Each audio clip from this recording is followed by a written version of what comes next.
Naghahanap ka ba ng gaming keyboard na pwedeng gamitin for gaming? At syempre pwede na din sa trabahong naka-work from home setup. Kung yan ang hanap mo, this video is for you.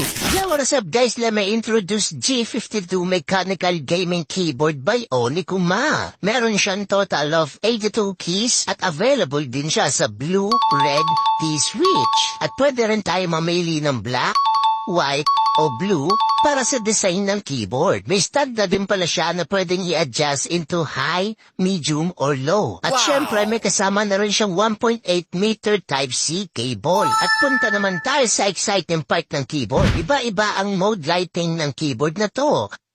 Kita mo naman gaano kalupit yan. At marami pa siyang effect guys. At hindi lang yan. Ikaw na lang bahalang mamili kung ano ang gusto mo. At eto naman ang sample sound ng keyboard kapag nagtatype na tayo.